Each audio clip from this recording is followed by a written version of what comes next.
잘 오셨습니다. 사랑하고 축복합니다. 감사합니다. 오늘 멜리데 섬에서라는 제목으로 하나님의 말씀 나눌 때 예기치 않는 우리의 삶 가운데 여러 가지 변수의 일들이 발생할 때 우리가 그것에 어떻게 반응해야 하는가, 어떻게 하나님을 신뢰하고 믿음으로 돌파하는가를 배우는 그런 은혜의 시간이 되기를 주님의 이름으로 축복합니다. 바울의 로마행 여정은 전혀 예상치 못한 그런 사건의 연속이었습니다. 지난 시간 우리는 광풍 유라굴로 속에서라는 제목으로 주의 말씀 나누었습니다. 유라굴로가 예기치 못했던 첫 번째 사건입니다.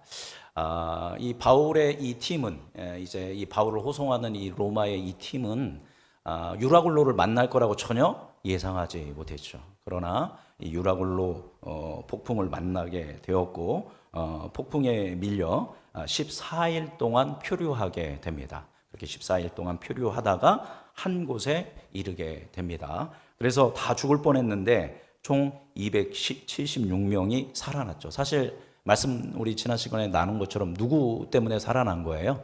사도 바울 때문에. 하나님이 바울을 통해서 276명을 살리셨죠. 안심하십시오. 두려워 마십시오. 당신 다 살아날 겁니다. 그들을 위로하고 지지했고 마지막 날엔 또 떡을 떼어서 기도하고 그것을 나누어져서 사람들이 먹고 힘을 얻어서 배가 파손했을 때 헤엄쳐서 육지로 나올 수가 있었다라는 것입니다. 그들이 그렇게 구사일생으로 하나님의 은혜로 한 섬에 도착하는데 그 섬은 바로 멜리데, 현재 몰타라는 섬입니다. 함께 지도 한번 보여주시겠습니까? 요게 바로 이제 이스라엘에서 로마로 가는 여정입니다. 여기가 이제 가이샤라죠. 여기에서 출발해서 이게 그레데 섬입니다. 그레데 섬의 미항에 도착합니다. 미항에 아름다운 항구인, 선한 항구인 미항에 도착했는데 바울이 여기서 겨울을 나자고 했는데 선장하고 이제 백부장이 여기보다 베닉스라는 항구가 더 좋다. 겨울을 이제 3개월 동안 겨울을 나야 하는데 베닉스는 즐길 것도 많고 또 여러 가지 문화가 많은 곳이니까 이 사람들이 이 미항은 조그마하니까 베닉스로 옮기려고 합니다. 근데 바울이 가지 말자 하는데 결국 가죠. 그래서 여기 딱 나오자마자 처음에는 순풍을 만났는데 중간에 뭐를 만나요? 유라굴로를 만나게 됩니다. 그래서 유라굴로를 만나서 여기서부터 출발해서 막 폭풍을 이렇게 처음부터 만나가지고 어디에 도착해요? 멜리데 섬에 도착하게 됩니다. 이 거리가 직선으로 봤을 때 850km라고 합니다. 그러니까 14일 동안 850km가 되는 거리를 유라굴로 폭풍 속에 갇혀서 해도 별 보지 못하면서 그렇게 해가지고 무사히 구사일생으로 어디에 도착해요? 멜리데 섬에 도착하게 되었다라는 것입니다. 그런데 참 기가 막힌데 우리 1절 말씀 같이 우리 성경 1절 말씀 함께 읽어보도록 하겠습니다. 오늘부터는 이제 자막을 따로 준비하지 않겠습니다. 왜냐하면 우리가 예배 따라도 좀 성경을 읽어야 할 것 같다라는 생각이 들어서 그래서 다음 주에는 성경 봉독할 때도 본문이 없을 겁니다. 그러니까 성경책 가져오시고 못 가지고 오신 분들은 뒤에 성경책 비치되어 있으니까 성경책 가져가시고 그리고 요즘은 다 어디에 다 들어있어요? 핸드폰에 있습니다. 물론 뭐로 보는 게 좋아요? 성경으로 보는 게 좋지만 저는 휴대폰으로 보는 것도 괜찮다고 생각합니다. 그러나 우리가 좀 성경을 읽는 의미에서 이제 다음 주부터는 이제 우리 성경을 함께 보도록 하겠습니다. 1절 같이 읽어보겠습니다. 우리가 구조된 후에 안즉 그 섬은 멜리데라 하더라. 구조돼서 이 섬을 알고 보니까 섬 이름이 뭐예요? 멜리데입니다. 현재는 몰타 섬입니다.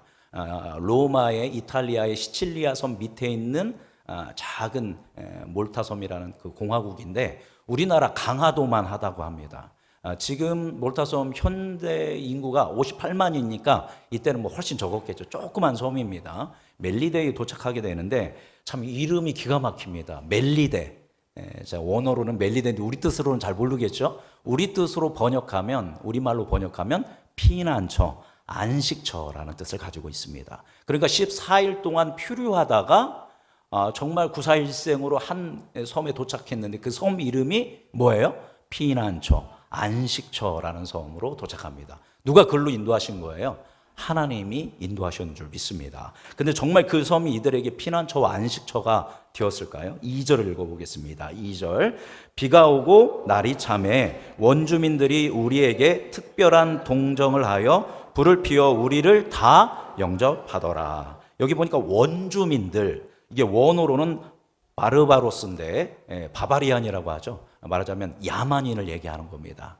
우리 옛날에 영화 보면 막 표류하면 누가 나타나요? 갑자기 이제 야만인들이 나타나가지고 활로 쏘면서, 특히 그 야만인들은 식인종인 경우가 많잖아요. 그래서 묶어가지고 이제 막 노래 부르면서 이거 잡아먹자면서 가는 그런 그림이 있죠. 여기에 이제 야만인은 그건 조금 다릅니다. 백인입니다. 이제 페니키아 사람들인데 헬라어를 사용하지 않는 그런 사람들입니다. 그래서 이들이 보기에는 야만인인 거죠. 자, 그런 그 섬의 야만인들이 이들을 보는데, 여러분 조그만 섬이에요. 근데 이 섬에 몇 명이 왔어요? 이방인 276명이 왔어요. 근데 그 중에 많은 사람 또 누구예요? 로마의 군인이에요. 그러면 이 야만인들이, 이 원주민들이 보기에 와, 잘 오셨어요 할까요? 아니죠. 고대에는 이방인이 오면, 그냥 육지에서도 이방인이 오면 경계하는데, 섬에서 이방인이 그것도 몇 명이나 276명이나 오면 경계하기 마련입니다. 그죠? 당연히 공격하고 의도가 뭔지를 봤을 텐데, 이 사람들은 어떻게 했냐면 2절 보니까 특별한 뭐를 베풀었대요? 동정을 베풀었다는 거예요. 그들을 특별히 긍휼히 여겼어요. 이 원주민들이 276명이 오면 이 사람들이 자리도 찾아야 하고 먹을 것도 줘야 하고 얼마나 위기입니까? 근데 이 사람들을 특별하게 긍휼한 마음으로, 안타까운 마음으로 여기고 그들을 위해서 뭐를 피워줬어요? 다 불을 피워줬습니다. 모닥불을 쫙 여기저기에 276명을 위해서 피워준 겁니다. 여러분, 276명의 입장은 뭡니까? 14일 동안, 그죠? 마치 땅이 아니죠. 바다 위랑 동일하죠. 이게 막 배가 이렇게 흔들리고 있고, 비가 내리니까 춥고 어두우니까 두렵고, 그런데 다행히 피난처와 안식처라는 섬으로 도착했는데, 거기에 원주민들이 자기들을 환대해주고 뭐까지 피워줬어요? 불까지 피워줬습니다. 그러면 그 대지 위에서 그 불을 모닥불을 쬐면서 그들의 마음이 얼마나 녹았겠습니까? 그죠? 비로소 살았다. 따뜻하다. 이게 사는 거구나. 이게 생명이구나 하면서 그들은 감격했을 것입니다. 그리고 그 276명은 바로 누구를 통해서? 바울을 통해서, 구원받은 걸 통해서 간접적으로 하나님의 살아계심을 경험하고 하나님의 살아계심의 증인이 되었던 겁니다. 그래서 하나님의 인도하신 가운데 정말로 그 멜리데라는 섬 이름처럼 이 피난처와 안식처에서 이들은 회복되어지는 그런 은혜를 누리게 되었다라는 겁니다. 이거 역시 누구의 은혜다? 하나님의 은혜입니다. 지도 한번 보여주시겠어요? 지도. 원래 여기에서 3개월 겨울을 보내려고 했습니다. 이 지중해 지역은 겨울 시간이 되면 안개가 껴가지고 밤에 그 별자리를 보면서 항해를 해야 하는데 항해를 못 하기 때문에 겨울에는 항해를 안 하니까 항해를 안 하려고 여기서 버티려고 했는데, 유라굴로를 만나서 어디까지 왔어요?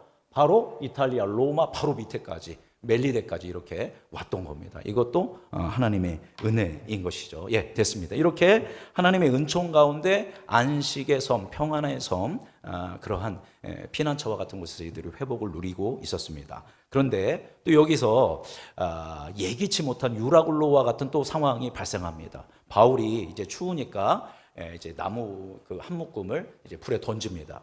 잘 아시죠? 불에 던졌는데 그 나무 속에 때마침 뭐가 숨어 있었어요? 뱀이 숨어 있었는데, 어떤 뱀이에요? 독사입니다. 이제 뱀만 봐도 무서우는데 이 뱀이 독을 가지고 있는 독사인 겁니다. 독사가 불에 들어가니까 뜨거우니까 점프를 해가지고 뭐를 물어요? 그 바울의 손을 딱 뭅니다. 그리고 문 상태에서 어떻게 되냐면 도망가는 게 아니라 말씀 보니까 매달려 있어요. 매달려 있으니까 이제 이 사람들이 깜짝 놀라는 겁니다. 이 주위에 있던 사람들이. 자, 3절 4절 같이 읽어보겠습니다. 3절 읽어볼까요? 바울이 나무 한 묶음을 거두어 불에 넣으니 뜨거움으로 말미암아 독사가 나와 그의 손을 물고 있는지라. 4절 원주민들이 이 짐승이 그 손에 매달려 있음을 보고 서로 말하되 진실로 이 사람은 살인한 자로다. 바다에서는 구조를 받았으나 공의가 그를 살지 못하게 함이로다 하더니. 처음에는 되게 환대했습니다. 그죠? 다 환대했지만 뭐를 물리는 걸 보고, 독사에 물리는 걸 보고, 야, 저 사람 구원받은 사람인 줄 알았더니 악독한 뭐다, 살인자다, 저주받은 사람이다, 죄인이다라고 갑자기 이들의 그 평가가 바뀌는 겁니다. 바울에 대한 평가죠. 근데 가만히 보니까 뱀이 어떻게 돼 있어요? 이렇게 매달려 있습니다. 저거는 여기 보면 공의가 심판한다. 공의가 그를 살려두지 않았다라고 하는데 이 공의가 디케라는 건데 공의라는 뜻도 있지만 원래 그리스 로마의 여신의 이름입니다. 복수의 여신, 또 정의의 여신입니다. 그러니까 바울이 어떻게든 바다에서 살아남기는 했지만 복수의 여신, 정의의 여신이 끝까지 쫓아가서 뭐를 물게 했다. 독사가 바울을 물게 해서 바울을 죽게 심판하게 했다. 그래서 저 독사에 물린 바울은 뭐다? 살인자다라고 하면서 저주를 한 것입니다. 근데 가만히 보니까 바울이 크게 동요하지 않고 이걸 뭐예요? 탁 툭 쳐서 어디에 다시 넣어요? 불에 넣었다라는 것입니다. 이제 시간을 지나고 있으면 이제 손이 어떻게 되겠어요? 독사에 물렸으니까 새파랗게 변하면서 퉁퉁 불어서 바울은 뭐를 해야 돼요? 즉시 죽어야 하는 겁니다. 그 독사가 굉장히 독이 강한 독사였겠죠. 근데 가만히 보니까 전혀 변함이 없는 겁니다. 자, 5절 읽어보겠습니다. 바울이 그 짐승을 불에 떨어버림에 조금도 상함이 없더라. 6절 그들은 그가 붙든지 혹은 갑자기 쓰러져 죽을 줄로 기다렸다가 오래 기다려도 그에게 아무 이상이 없음을 보고 돌이켜 생각하여 말하되 그를 신이라 하더라. 웃기지 않습니까? 몇 분 전에 이 사람 뭐다? 저주를 받은 살인자다라고 했는데 아무런 그 이상이 없으니까 몇 분 후에 이 사람이 뭐다? 신이다. 여러분, 우리는 굉장히 객관적으로 판단하고 정확하게 판단한다라고 생각하는데 이게 누구의 판단이에요? 사람의 판단이에요. 처음에는 불쌍히 여겼어요. 뱀에 물리는 거 보고 저 사람 뭐예요? 살인자예요. 5분이 지났어요. 괜찮은 거 보고 저 사람 누구다? 신이다. 긍휼히 여겼다가 저주했다가 갑자기 신이라고 하면서 그를 막 리스펙하는, 막 존중하고 존경하는 이런 모습으로 이 원주민들이 변하는 이런 상황을 보면서 인간의 모습이 그런 모습이 아닌가 우리가 우리 자신을 또 한번 돌아보게 됩니다. 자, 여러분 바울의 입장에서는 뭐예요? 구사일생으로 기도해서 믿음으로 뭐를 돌파해서 유라굴로를 돌파해서 살아나왔는데 불죄다가 뭐에 물린 거예요? 독사에 물린 겁니다. 이게 좋을 일입니까? 속상할 일입니까? 당연히 속상할 일이죠. 구사일생으로 살았는데 뭐까지 물려? 독사까지 물려. 그런데 바울은 전혀 크게 요동하지 않습니다. 그냥 툭 털어버리고 하게 됩니다. 여러분 근데 이게 오히려 누구의 권위를 높였습니까? 바울의 영적 권위를 높여줍니다. 뭐의 권위까지 떨어졌었는데 살인자의 권위까지 떨어졌었는데 뭐의 물림으로 말미암아? 독사로 물림으로 말미암아. 그런데 아무런 그런 영향을 받지 않는 걸 보고 오히려 뭐까지? 신의 자리에 이르는 자리까지 그의 영적 권위가 이렇게 치솟는 것을 볼 수 있습니다. 이미 예수님께서 마가복음에서 이거에 대해서 예언을 하셨습니다. 제가 마가복음 16장 17절 18절 읽어드리겠습니다. 믿는 자들에게는 이런 표적이 따르니 곧 그들이 내 이름으로 귀신을 쫓아내며 새 방언을 말하며 뱀을 집어올리며 무슨 독을 마실지라도 해를 받지 아니하며 병든 사람에게 손을 얹은즉 나으리라 하시더라. 아멘. 예수 그리스도를 믿는 사람들이 전제가 뭐냐면 누구를 증언할 때? 예수 그리스도를 증언할 때, 하나님의 나라를 위하여 선교하고 또 전도하고 증언할 때 이런 표적들이 따른다라는 것입니다. 귀신이 쫓아나고 또 방언을 말하게 되고 또 병든 사람에게 손을 얹어 기도할 때 낫는 역사가 일어나고 또 콕 집어서 얘기했죠. 뱀을 뭐 한다? 집어 올리며 독을 마실지라도 해를 받지 아니한다. 이 말씀이 누구를 통해 성취한 거예요? 바울을 통해 성취된 것입니다. 바울이 이렇게 전도를 하며 나아갈 때, 그 복음을 증언할 때 누가 바울을 지켜주신 겁니까? 하나님이 특별한 방법으로 바울을 지켜주신 것입니다. 혹시 여러분 나도 예수님을 믿으니까 독사 안 무서워해서 독사에 물리면 됩니까? 안 됩니까? 안 됩니다. 이건 특별한 상황입니다. 그죠? 역사를 일으키기 위한 특별한 상황입니다. 이렇게 예기치 못한 변수가 갑자기 발생해서 독사에 물렸는데 예수 그리스도의 말씀처럼 하나님께서 바울의 사명이 있기 때문에 사명자는 죽지 않죠. 그래서 사명의 끝까지 이루기 위해서 바울을 보호해 주셔서 그 독으로부터 안전하게 바울을 지켜주신 것입니다. 이 사건을 통하여 굉장히 위기이고 이 변수의 상황, 고난의 상황 같았는데 그게 오히려 바울의 영적 권위를 높여주고 하나님의 말씀이 확증되어지는 사건으로 변화되었던 것을 볼 수 있습니다. 이걸 보고 이 소식이 이제 이 멜리데 섬의 가장 고위 공직자이고 가장 높은 보블리오라는 사람의 귀에 들어갑니다. 정말 구사일생으로 살아난 것도 놀라운데 뱀에 물렸는데 뭐 했어요? 죽지 않았어요. 그래서 그 바울 일행을 초청합니다. 보블리오가 자기 영지로 다 초청해서 3일 동안 환대합니다. 그래서 이들에게 잘 제의를 줍니다. 그런데 또 한 가지 변수가 발생합니다. 이 집에 보블리오의 아버지가 뭐에 들어요? 병에 들어있는 겁니다. 열병과 이질. 지금 뭐 열병, 이질 같은 거 우리 뭐 약 먹으면 다 낫지만 고대에는 열병과 이질, 이제 속이 좋지 않은 거죠. 이거 감당할 수 없는 겁니다. 살기 어려운 그런 치명적인 그런 질병입니다. 벌써 오랫동안 이 질병에 걸려 있던 것입니다. 이거를 알고 바울이 어떻게 할까요? 자, 8절 읽어보겠습니다. 자, 8절 읽어볼까요? 보블리오의 부친이 열병과 이질에 걸려 누워 있거늘 바울이 들어가서 기도하고 그에게 안수하여 낫게 하매. 그가 열병과 이질이 걸렸다라는 것을 보블리오의 아버지가 들렸다는 것을 알고 바울이 들어가서 그를 위해서 기도하고 안수하여 기도했더니 그 아버지가 어떻게 돼요? 질병에서 치유받는 역사가 일어났다라는 겁니다. 이것도 예상했던 거예요? 예상하지 않았던 변수였는데 이 변수를 통하여 죽어가던 한 영혼을 살리게 됩니다. 여기에서 끝이 아니죠. 우리 9절 말씀, 28장 9절 말씀 읽어보겠습니다. 이러므로 섬 가운데 다른 병든 사람들이 와서 고침을 받고, 이 사건으로 말미암아 이 작은 섬에 있는 수많은 사람들이, 병자들이, 병인들이 와서 뭐를 받았어요? 고침을 받고 치유를 받는 역사가 일어났다라는 것입니다. 이렇게 바울 한 사람을 통해서 예기치 않던 수많은 사건들을 통해서 멜리데이의 그 보블리오의 아버지가, 그리고 많은 원주민들이 이제 구원을 받게 됩니다. 자, 나중에 어떤 일이 일어났을까요? 결국에 이 전승에 의하면, 성경에 나와 있지 않지만 전승에 의하면 보블리오는 이 멜리데 섬, 현재의 몰타 섬에, 현재는 몰타 섬인데 몰타 섬의 감독이 됩니다. 그러니까 감독이라는 것은 교회 지도자가 됩니다. 그래서 몰타 섬의 가장 높은 사람이 교회 지도자가 되는 역사가 일어나게 되고, 지금 몰타 섬의 기독교 인구가 몇 퍼센트 정도 될까요?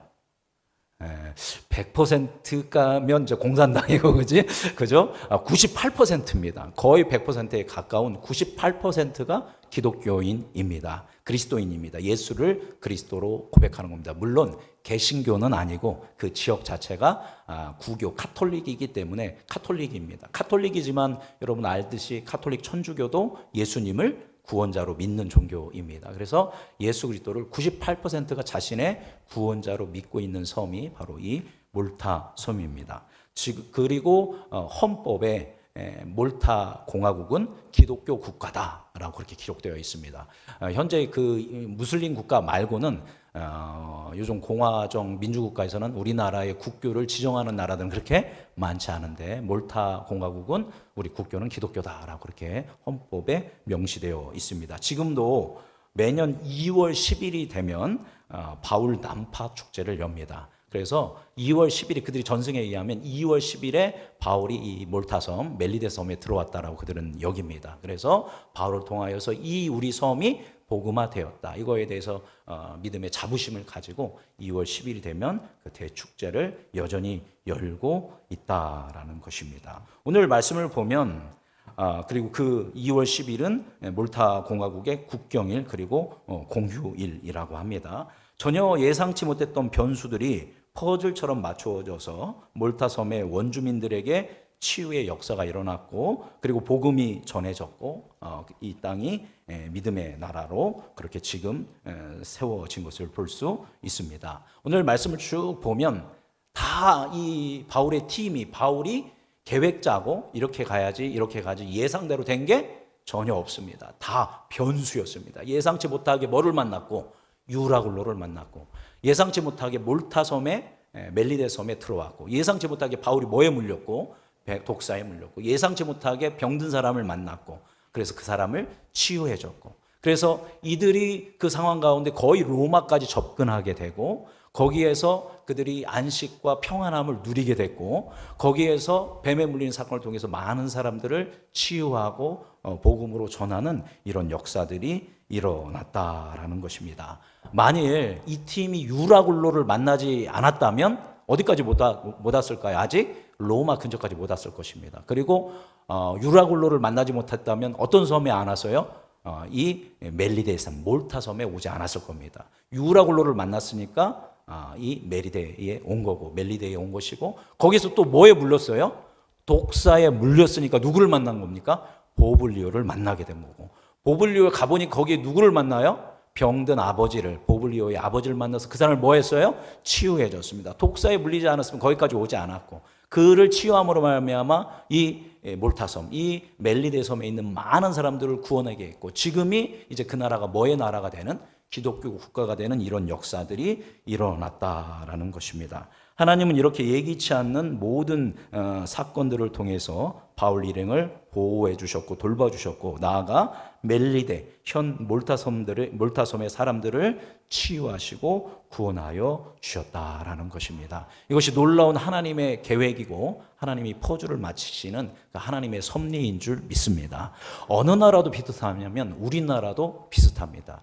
우리나라도 복음이 들어갈 때 우리가 개신교 최초의 선교사를 언더우드와 아펜젤러로 아는데, 먼저 온 사람이 있습니다. 뭐 토마스도 있지만 공식적으로 먼저 온 사람들이면 알렌이라는 선교사님입니다. 근데 이 알렌 선교사님은 목회자가 아니라 그냥 평신도 의사로서 미국의 공사에 이제 누가 아프면 치료해 주려고 온 겁니다.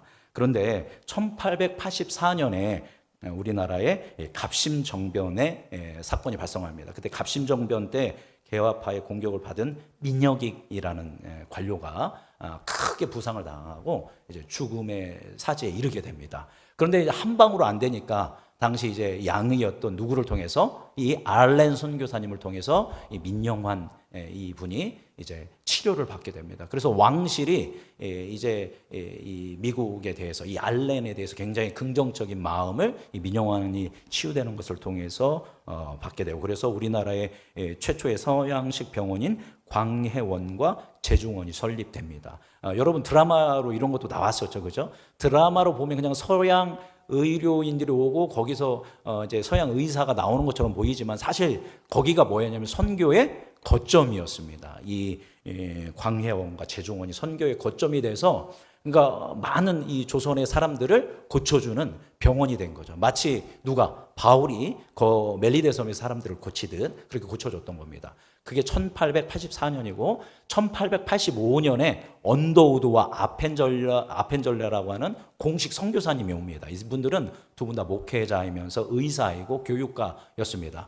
그때 이 사람들이 왔을 때 어디로 들어갔을까요? 바로 이 제중원으로 들어가게 됩니다. 제중원에 들어와서 언더우드는 물리와 화학을 가르쳤고 아펜젤러 선교사님은 영어를 가르쳤습니다. 그러다가 우리가 잘 알듯이 언더우드 선교사님은 지금 현 연세대를 세우게 되었고, 그리고 아펜젤러 선교사님은 이제 배제대학, 배제고 이런 것들을 설립하게 된 것입니다. 원래 이 두 선교사님은, 그러니까 예기치 않게 민영환이 갑심정변 때 고통당함으로 말미암아서 그것을 이 선교사 알렌이 치유해 준 것이고, 그 다음에 우리나라 최초의 선교사인 언더우드와 아펜젤러는 원래 우리나라 오려고 하는 선교사가 아니었습니다. 언더우드는 인도로 가려고 했고 아펜젤러는 일본으로 가려고 했습니다. 근데 예기치 않게 수많은 상황을 통해서 어디에 대한 소식을 듣고, 조선에 대한 소식을 듣고 우리나라로 들어온 선교사님들이 언더우드와 아펜젤러인 겁니다. 대부분 조선조의 초기에 우리 기독교의 개신교에 들어온 선교사님들은 조선을 품고 처음부터 준비했던 선교사님들은 그렇게 많지가 않아요. 다 인도, 중국, 일본, 우리나라는 신비의 나라고 알려지지 않았었어요. 그래서 일본 준비하다가 중국 준비하다가 인도 준비하다가 갑자기 예기치 않게 토마스 선교사님에 대한 순교 소식을 듣게 되고, 알렌의 어떤 얘기를 듣게 되고, 그런 수많은 선교사님들의 얘기를 듣고 예기치 않게 어디로 틀어버린 거예요? 조선으로 틀어버린 겁니다. 그래서 이 땅에 와서 엄청나게 많은 고통과 아픔을 당하고 자기 자식을 묻고 자기 배우자를 묻으면서 선교의 역할을 감당했고, 이 사람들은 우리 민족의 아픔, 지금 광복 81주년이지 않습니까? 우리 민족의 아픔에 함께 동행하면서 또 이렇게 독립운동을 지지하고 또 그런 우리 최초의 그 독립운동가들은 다 기독교인들입니다. 뭐 잘 아시겠지만 대부분의 이제 기독교인들이 나라를 세우는, 그리고 3.1 운동도 그 거점들이 다 교회였고, 이런 역할들을 선교사가 감당하였고, 그래서 지금 광복 81주년이 지난 지금 오늘날 우리 대한민국은 거의 정말 전 세계에서 유례 없는 그런 부흥을 경험하는 하나님의 나라가 되었는 줄 믿습니다. 최근에 통계청 조사에 의하면 불교 인구보다 기독교 인구가 더 늘어난 것을 볼 수 있습니다. 더 이제 앞질러서 우리나라의 가장 제1의 그 인구가 많은 종교는 기독교가 되었다라는 것입니다. 마치 오늘 말씀에 보니까 예기치 않게 바울이 유라굴로를 만나고 멜리데 섬에 들어왔고 독사에 물렸는데 이걸 통해서 멜리데 사람들을 치유하고 회복해줬고, 그래서 지금 그 멜리데라는 나라가 기독교 국가가 된 것처럼 우리나라에도 예기치 않게 갑심정변을 통해서 알렌이 민영환을 고쳐주고, 그것을 통하여 제중원이라는 최초의 이제 병원이 생기고, 이것이 선교 거점이 됐고, 거기에 예기치 않게 조선으로 선교지를 튼 언더우드와 펜절러가 와서 이 땅에 선교의 틀을 마련했고, 그 이후에 수많은 사람들이 물밀듯이 이 땅에 들어와서 자신의 삶을 헌신해서 지금 여기 이렇게 우리가 좋은 공간에서 우리 주 하나님을 높이고 예수 그리스도를 구주로 고백하면서 믿음의 길을, 구원의 길을 걸어가게 되었는 줄 믿습니다. 멜리데도 그렇고 우리나라도 그렇고 누구도 그럴까요? 바로 여러분 개개인의 삶 가운데도 동일한 하나님의 은혜와 역사가 일어날 줄 믿습니다. 우리가 살다 보면 전혀 예기치 못한 유라굴로를 만날 수 있습니다. 전혀 예기치 못하게 뭐에 물릴 수 있어요?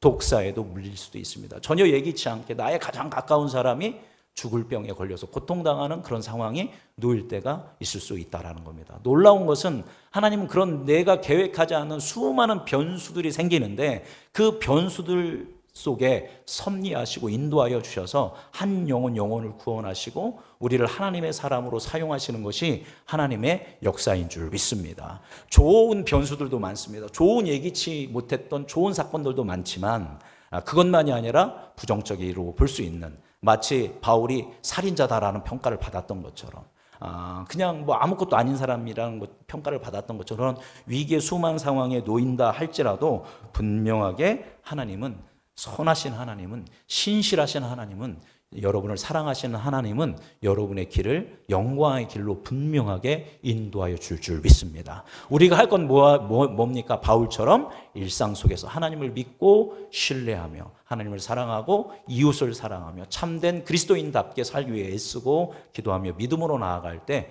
여러분의 예기치 못한 인생의 변수들을 통하여 하나님은 크신 은총과 은혜와 구원의 길, 그리고 승리의 길로 인도하여 줄 믿습니다. 기도하겠습니다. 살아계신 주님, 오늘 멜리데 섬에서라는 제목으로 바울이, 그리고 그 일행이 예기치 못한 부정적이라고 생각할 수 있는 수많은 변수들을 경험했지만 그 상황 가운데 믿음으로 나아가고 하나님의 돌보신 가운데 유라굴로 속에서 살아나고 독사에 물려도 살아나고 병든 사람을 고치고, 그래서 그 섬을 복음화시키는 놀라운 구원의 통로로 바울이 쓰임받았던 말씀 나누었습니다. 우리 음성중앙교회 모든 성도님들도 동일한 돌봄과 보호와 하나님 사용하심 가운데 귀하게 쓰임받는 감사하며 살아가는 인생들 되도록 은혜 내려 주옵소서. 우리의 삶을 그렇게 인도하실 사랑이 많으신 예수님 이름으로 감사하며 기도드립니다.